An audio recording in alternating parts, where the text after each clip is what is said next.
Distance. Ah oui, putain, 1 mètre Un de mètre distance. 1,50 m de distance. On la joue au mètre. Sors le mètre. Est-ce que t'es à 1,50 m là? Pas encore. Attends, je crois que je vais être hors cadre. Putain, j'ai pas de grand angle en plus. C'est bon. Yes. Allez, 1,50 m.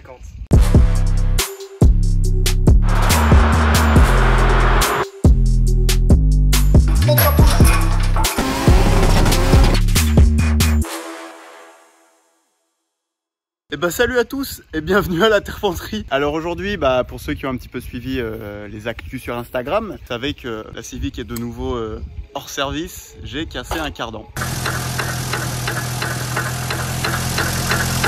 J'ai cassé un cardan, au début j'ai cru que c'était la boîte, donc du coup dans tout mon malheur je suis plutôt rassuré quoi. Ce n'est qu'un cardan et pas une boîte de vitesse complète. Je voulais en profiter pour changer les joints speed cardan, hein. Ça fait pas de mal. Pas mal comme programme ça. Voilà, bon bah allez, hein, sans transition, c'est parti. On va commencer à sortir le cardan. Pour ça, donc petit 1, là c'est l'écrou de cardan, donc c'est ce qui retient le cardan à la fusée, au moyeu quoi. Vous voyez que l'écrou, il y a un petit coup de marteau dedans, justement c'est fait exprès pour être sûr qu'il tourne pas tout seul. Donc qu'est-ce qu'on fait? On prend un petit tournevis, on met dans l'encoche et on va lui redonner sa forme de manière à ce qu'il puisse tourner autour. Voilà, là ça devrait tourner normalement. Et si tu fais pas ça et que tu te mets à desserrer et que tu vas voir que ça bloque, et bah tu vas forcer comme un couillon et tu vas tout niquer. Voilà, et tu vas même peut-être casser une douille. Voilà, aussi. Hashtag on enlève le moteur de la Civic. Voilà, hein, le lien de la vidéo sera un petit peu plus haut là, voilà. Du coup alors, Tu peux nous préciser le diamètre de la douille? Le cardan, c'est un 32. Je vais déjà essayer de le faire à la main dans un premier temps et si ça vient pas, et ben on va lui mettre un coup de péteux sur sa mère. Ah ouais, à la main, bon courage hein. Ouais, ah. Tiens, je vais freiner. Ouais. Alors attends, je vais essayer d'avoir un plan comme ça. Voilà. Voilà. Oh, freine à fond, hein, c'est bon.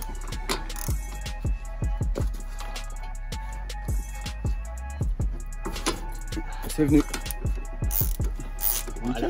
Et là on peut relâcher le frein si ça tourne pas, c'est bon. Donc du coup voilà, on a retiré l'écrou qui retenait le cardan. On le pose là, vous me ferez bien penser que je l'ai mis là. J'aime bien faire cette petite danse à chaque fois. Et là, alors pourquoi ça ne tourne pas? Mais parce que le volant il est bloqué. Voilà, tu dois avoir le Neyman. Et ben allez, c'est parti. Voilà. Donc là on se met bien en butée. On va même peut-être enlever ça. Voilà, on va s'occuper donc d'abord de la rotule de direction. Voilà, on va déjà voir si ça sort en enlevant juste la rotule de direction, et si ça sort pas, on va enlever la rotule de triangle inférieur. Très exactement. Et si ça vient toujours pas, on s'occupera de la fourche pour avoir un peu plus d'espace. De toute façon la fourche il faut l'enlever dans tous les cas. Tu veux là la tête de cardan elle passera pas au milieu. Bah allez c'est parti, on enlève la rotule de direction. Bénef. Là c'est pratique de souvent intervenir sur ces bagnoles parce que du coup rien n'est grippé. Tu vois? Ou alors c'est la rotule qui tourne. Non, tu dévisses. Donc petite précision avant que vous ralliez dans les commentaires, les rotules de direction on va les changer.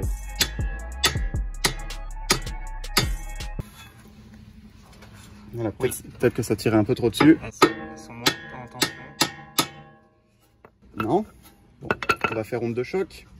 Attention. Toujours dans le respect de la mécanique. Donc du coup c'est bon, la rotule de direction elle est sortie. Enfin. Donc là, là on a un angle de braquage. Là on peut faire du drift là. T'as vu un peu là les gros travers que tu peux faire comme ça. Donc ouais, du coup blague à part. Alors là qu'est-ce qu'on peut enlever? Parce que j'ai vraiment pas envie de l'enlever celle d'en dessous, tu vois. Elle est chiante celle-là. Moi je pense qu'on peut commencer par celle-là, voir, et sinon dans le pire des cas, on fait celle-ci. Ouais, mais le triangle il est aussi accroché par là, hein, donc il pourra pas descendre là. Si, parce qu'il viendra avec ton moyeu. Ton moyeu viendra avec ton triangle si on l'enlève d'ici. C'est une hypothèse. Ouais mais gros il y a encore la barre anti-roulier et tout. Enfin non, moi je pense que là tu vois si on enlève juste la fourche, c'est surtout la fourche qui va tomber, tu vois. Mais il y a la barre anti-roulier et tout, je pense pas qu'on va pouvoir tirer dessus. Bon attends, alors déjà ce que je propose. Ouais non parce que là ça vient pas du tout. Là mais il va falloir enlever la fourche. Hein. La fourche. Oui bah déjà la fourche, oui, il va falloir enlever la rotule. Là. On enlève la fourche et après on voit. Donc là c'est du 17 si je me trompe pas. Pour la fourche? Ouais, des deux côtés. 17. Bon alors du coup on galère à enlever la rotule de triangle inférieur. Bon ça c'est pas une surprise. Mais vu que le cardan il est cassé, enfin vu que j'ai vu où le cardan était cassé, on a pu le sortir sans enlever la rotule. Est-ce que vous avez déjà une petite idée de comment on a fait? C'est très simple. Voilà, le cardan, il a cassé net. Attendez, il est où l'autre morceau? Voilà. Juste là. Vas-y, baisse-le. Attends, trop de couple.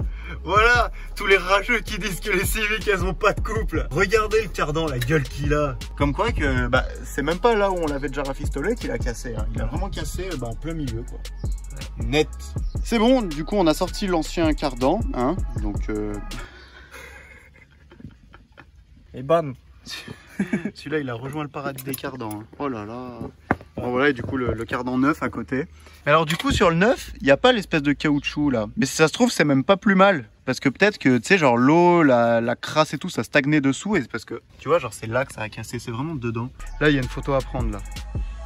L'homme de la situation qui nous amène un arrache-rotule. Fais voir la bête. Ah, c'est beau, c'est beau. Bonjour Vince. Wow, bonjour. Tu brilles de mille feux. Attention. Attention. Quand on a les bons outils, ça marche mieux. Attention. Voilà. C'est sorti.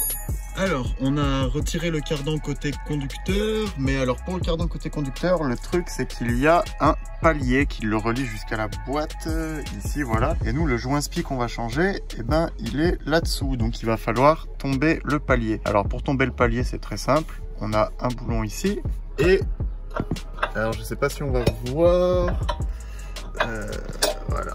On a un au-dessus et deux au-dessus, voilà. En tout, on en a trois. Voilà, là on voit les trois en même temps. Allez, c'est parti. Ça y est, le palier de cardan est desserré. Donc là, il n'y a plus qu'à tirer dessus et normalement il vient direct. Ouais, oh bah, il a pas forcé. Hop, je vais pas me le prendre sur la gueule. Et du coup, notre petit joint spi, il est là. Donc je vais mettre un coup de flash, je reviens. Je disais donc, notre joint spi, il est là. Voilà.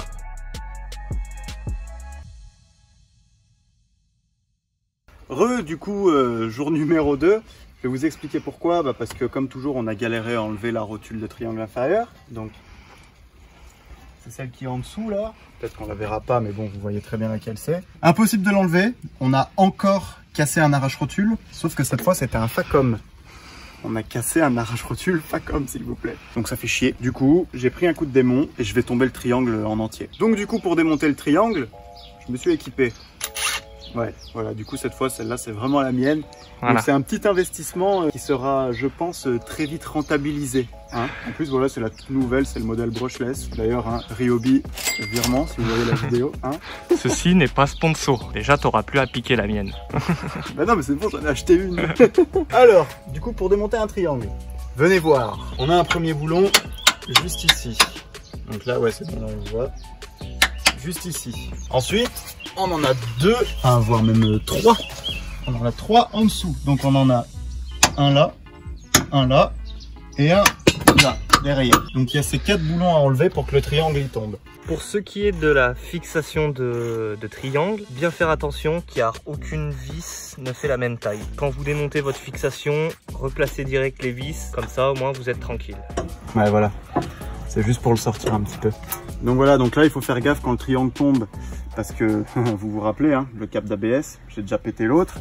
Donc on va faire gaffe, mais de toute façon regarde là, je pense que tu vois juste en dévissant, ça va nous permettre de pouvoir le tirer. Et c'est juste ce qu'il faut pour désaxer, enfin pour désemboîter le cardan. De toute façon, hein, la fourche est déjà désassemblée, le triangle est désassemblé. En fait là le cardan va sortir assez facilement. Hein. Ouais, ah bah regarde. Tiens, attends, surveille bien que je force pas trop sur le fil là-haut. Donc voilà, du coup, on a retiré le cardan et on a accès au joint spi. Le joint spi que vous voyez ici. Et d'ailleurs, là, vous voyez qu'il était en mauvais état. Hein. Voilà, là, il était déchiré. Donc là, c'est le joint spi tout neuf. Vous me connaissez, hein. Je suis allé le prendre chez Honda directement. Voilà. Ce qu'il faut savoir, c'est que l'intérieur, donc déjà, il y a de la graisse. Mais l'intérieur est tout souple et l'extérieur est ultra rigide. Donc celui qu'on va enlever, en fait, il va falloir passer le tournevis derrière et vraiment venir s'accrocher sur la partie qui est bien rigide. Alors au début ça fait un peu peur parce qu'on a l'impression de forcer sur du métal, mais non, vraiment ça c'est... Enfin, voilà, c'est super rigide. Il faut faire gaffe quand on met le tournevis à pas le planter trop profond de manière à pas rayer la surface qui entoure le joint. Et puis bah voilà, il faut lui tirer sur la tronche quoi. Hein. De toute façon, on place le tournevis comme ça. Bon, il y a peut-être des méthodes un petit peu plus professionnelles hein, pour enlever des joints spi, mais là, on n'a pas le choix. Donc voilà, là mon tournevis il est enquillé. Il touche pas le métal au-dessus, mais là ça force de ouf. Et là, franchement, j'ai l'impression de forcer sur du métal, mais non, c'est bel et bien le joint. Donc là, voilà. Donc là, il n'est pas encore sorti, hein, ça sort pas du premier coup. Doucement, mais sûrement. Voilà. Ah, et une autre chose, bien sûr, ça c'est très important. Contrôlez bien que le joint spi que vous avez acheté, c'est le bon diamètre. Si vous enlevez celui-là et que le joint que vous avez acheté, c'est pas le bon, bah, vous allez vous retrouver coincé comme un con. Alors que là, bon, bah, il peut encore un peu rouler, quoi. Et oui, et du coup, je préfère vous montrer sur ce côté-là, parce que le joint spi de l'autre côté, bah, il est un peu plus inaccessible, on va dire. Et voilà, c'était galère pour filmer, alors que là, vous voyez très bien. On vous fera un petit plan de l'accès. Juste après. Non, mais ils l'ont déjà. Ah. Je l'avais fait la semaine dernière. Impeccable. Après plusieurs tentatives, le joint spi, il est enlevé. Donc bien penser à nettoyer les surfaces qui se trouvent en contact avec le joint spi. Et bien penser au nouveau joint, il va falloir lui mettre de l'huile de boîte. On prend un chiffon propre, hein, vous voyez, il est propre. Bon là, il y a un petit peu de graisse, mais genre on va dire là, il est propre. Hein. Voilà. Tu nettoies bien la surface là. Et regarde, viens leur faire voir, tu vois. Tu vois, tu mets ton doigt dedans comme ça, là. Là, tu fais, oup, tu tournes dedans comme ça, là. Pour bien choper toute l'huile qui peut stagner. Voilà. Tu prends un autre endroit parce que l'endroit que tu as pris, il est sale, du coup. Là, hop, tu fais comme ça, tu vois, et tu nettoies bien. Voilà. Prends un petit peu d'huile de boîte, tu mets dans le bouchon comme ça. Oula, pas trop. Un petit peu, hein, on a dit. Voilà, on prend un petit peu. Pas trop, sinon ça déborde. Et si ça déborde sur les pavés, ma mère, elle me coupe les couilles. Pas content. Et bien sûr, hein, huile de boîte hein, pour changer. Voilà. Honda. Bien sûr. Non, mais alors ça, par contre, ça c'est obligatoire. Ça, c'est pas un caprice. Ça c'est obligatoire. Donc tu prends ton joint neuf, tu mets ton doigt comme ça, là, tu vois. Idéalement, faut le faire avec des gants propres. Bon. C'était un signe pour les haters. Tu mets ton doigt comme ça. Là. Faut bien que ça glisse, hein. Ouais. Et tu vois, t'en mets tout autour. Déjà comme ça, bah, parce qu'il pourra mieux rentrer. Et surtout, il sèchera pas avec le temps, vu qu'il est toujours huilé, tu vois. Donc voilà, donc là j'en ai mis autour. L'huile, pas de gâchis, hein, ça coûte cher. Hop, tu fais comme ça et tu remets le bouchon. Hein, jusque là tu me suis, ça va. Maintenant, faut trouver une cale pour faire re-rentrer le joint. Donc moi j'ai ça, ça allait nickel pour l'autre côté, mais celui-là il est un petit peu plus large, quoi. Mais en fait, non, regarde, ça va le faire. Hein. Ça va le faire. Voilà, j'ai trouvé le truc parfait. Le joint, faut d'abord le présenter grossièrement à la main, quoi. Essaye de le mettre le plus en face possible. Comme pour serrer une roue, tu vois, tu mets un petit coup. Merde. Bon, tu le mets bien en face. Hop. Voilà, là il est à peu près en face. Maintenant tu prends ta cale, tu prends ton marteau et on va le rentrer tout doucement. Ok, bah déjà tu vois là en étant dessous, je vois que je l'ai mis n'importe comment. On va essayer de bien le mettre en face. Tu vois déjà là, rien qu'à la main il commence à rentrer. Mets ta cale là, bien en face. Ouais, puis tout doucement, il va y aller. Hop, là il manque un peu. Ah non, il manque. Ça manque un peu en haut. Ouais, ça manque un peu en haut. Parce que là, je vois pas très bien d'où je suis. Là. Ouais, voilà. Je remettrai quand même 2-3 coups, histoire d'être tranquille. Un peu de partout, tu sais, histoire ouais, mais alors, faut pas d'arriver en butée. Faut pas trop le rentrer non plus. Parce que justement, de l'autre côté, je me suis fait avoir. Il n'y a pas vraiment de butée. En fait, il faut l'enfoncer jusqu'à ce que la petite collerette, là, elle recouvre le bord de la portée. D'accord. Tu vois?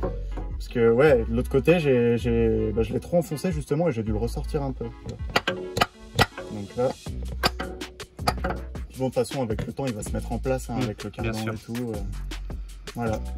Voilà, bon, joint spi remplacé. Donc notre joint spi il est remplacé, on va pouvoir mettre en place le cardan tout neuf. Avant de mettre les cardans, donc dans tous les axes, ça il faut bien y regresser. Donc là et là, de ce côté là aussi. Donc ça c'est le côté roue, ça c'est le côté boîte. On met un petit peu de graisse comme ça, hop. Et là bah, on vient badigeonner un peu partout. Voilà. Voilà. Bah, l'autre côté, on le fera tout à l'heure. Oui, ça sera plus simple. Voilà, parce que celui-là, c'est celui que je vais emboîter. Donc, je prends le chiffon. Je m'essuie les doigts. Je repose le chiffon. Est-ce que c'est bon? Allez, Alors, faut bien qu'il tombe en face, hein, forcément. On le refait passer dans la fourche, comme ça il est déjà prêt pour sa future installation. Cardan tout neuf, on évite de forcer sur le soufflet car le soufflet il est encore tout neuf. On évite de forcer sur Stax, on essaye vraiment de l'enquiller par la partie fixe en métal. Il faut bien l'attraper à la base là, si vous l'attrapez par là vous risquez de désaxer le tripode à l'intérieur. C'est ça. Donc voilà, ça serait... Et éviter aussi de trop lui mettre des angles un peu forts quoi. Ouais.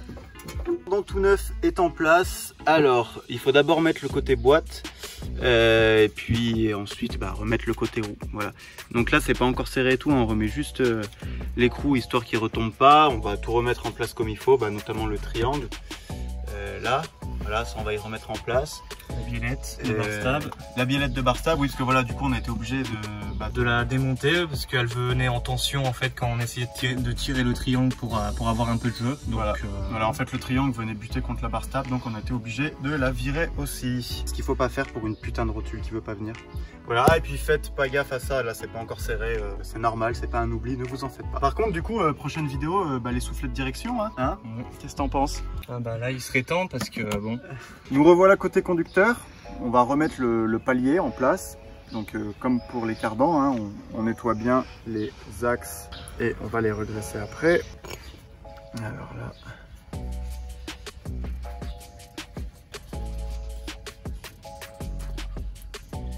Voilà, il est tenu comme ça, il va dans ce sens. Voilà, donc ce côté-là, c'est le côté qui va dans la boîte. Donc là, faut aller sous la voiture. Mais en maintenant le palier pour qu'il ne touche pas le sol, étant donné qu'il est plein de graisse et que toutes les merdes vont coller. Elle est où ma boîte? Elle est là. Tu vois en haut dessus là? Je vois plus ou moins, oui. Voilà, et là. Hop! Voilà. C'est bon. Donc là on est emboîté. Non, pas encore. Voilà, là on n'est pas emboîté. Là on est emboîté. Voilà. De toute façon c'est simple parce que là pour les fixations du palier, il faut que ça tombe en face des trous là de toute façon. Là. Bon celle-là elle veut pas y aller donc je vais demander à une autre. Alors par contre il me semble qu'elles sont de la même taille par contre celle-ci. Hein. Les trois c'est les mêmes là. Voilà. Pour ici. C'est pas comme les fixations de triangle, enfin les cils en bloc de triangle où il y a 3 vis, 3 sont différentes. Non là c'est toutes les mêmes. Le secret c'est d'y aller au tâton. Hein. Voilà. Donc là, voilà, je sais que le trou est à peu près là. J'amène ma vis et je la mets par-dessus. Hop, attends, parce que là tu vas rien voir. Voilà. Et puis voilà, de toute façon, il faut serrer ou cliquer. Voilà, déjà au moins, tout est en face. Et après, cliquer. Pour ce côté, c'est beaucoup plus simple parce qu'on a réussi à enlever la rotule inférieure. C'est assez particulier parce que là, on a un côté femelle. Parce que justement, le palier, il renvoie un côté mâle. On vient enfiler le cardan, non pas dans la boîte, mais bien sur le palier qui est lui-même enfilé dans la boîte.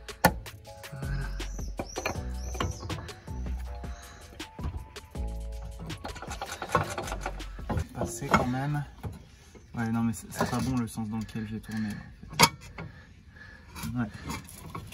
Si tu veux, je peux te la passer là dans la fusée. Là, faut que je tourne dans ce sens. Ah, putain, merde, attends, je suis en train de tirer sur le câble d'ABS. Voilà, là, t'arriverais à le faire passer là? Attends, faut que je pose le téléphone. Bon, on peut pas filmer et... Bon, voilà. Ça, maintenant... On va essayer de... Voilà pourquoi l'utilité de la graisse. Et même avec de la graisse, on y est, hein, mais faut continuer. On remet le cardan, on remet l'écrou de cardan, on le serre comme il faut et on va demander à un pote de freiner de toutes ses forces. Hein. Pour pas que le disque il tourne et que du coup... Voilà, donc là du coup l'écrou il est bien serré. Donc maintenant on va remettre la petite sécurité là, on va déformer l'écrou pour ça. Donc on prend un petit tournevis comme ça et là, voilà, et puis vous voyez ça se déforme assez facilement.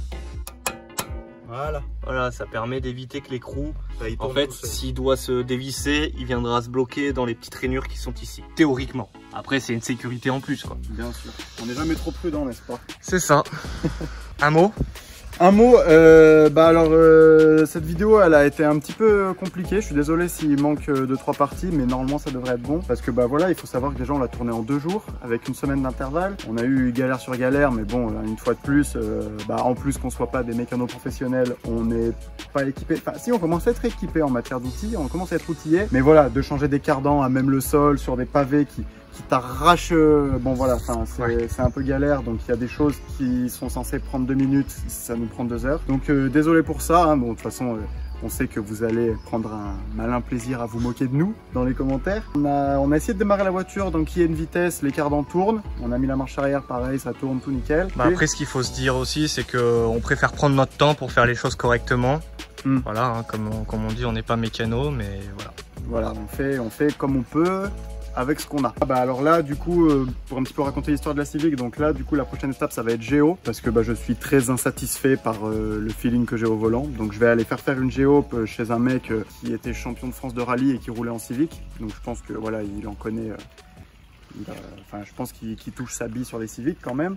Donc voilà, donc je vais aller chez lui pour lui demander de me faire une géo. Je vais en profiter pour lui demander de me changer les rotules de direction, parce que j'ai jamais réussi à dévisser celle-là. Voilà. Et puis écoute, je pense que je vais lui demander de me faire les souffler en même temps, hein. Bah oui. Voilà. De toute façon, le mieux c'est d'avoir un pont pour ça, pour pouvoir forcer correctement et pas se niquer, parce que voilà, à même le sol, c'est un peu trop la galère, hein. Enfin voilà, du coup, restez connectés une fois de plus pour suivre l'évolution de cette voiture. Et surtout qu'il y a tous les tutos Zenki qui vont arriver, donc ça va être installation de mano, installation de plaque sandwich, installation et fonctionnement d'un snap-off, donc ça sera pas sur celle-là. Je vais aussi installer les nouveaux écrous de roue qu'ils m'ont envoyés. Enfin voilà. Mais déjà l'installation des manos, ça va être intéressant. Ça va être sympa, il va y avoir un peu de câblage. Voilà, et je sais que c'est un sujet qu'on demande souvent sur les groupes, sur les forums. Ouais, j'ai acheté des manos mais je sais pas comment les câbler. La vidéo arrive. En tout cas, j'espère que cette vidéo vous aura quand même plu, hein. Si c'est le cas, n'hésitez pas à mettre un petit pouce en l'air et puis à me le dire en commentaire. Si vous voulez, comme toujours, hein, suivre l'évolution de cette voiture, n'hésitez pas à vous abonner et à activer la cloche. Et puis bon, de toute façon, elle va être neuve, hein, cette voiture, à force de changer des trucs. D'ici là, portez-vous bien, et nous on se retrouve très vite dans une prochaine vidéo.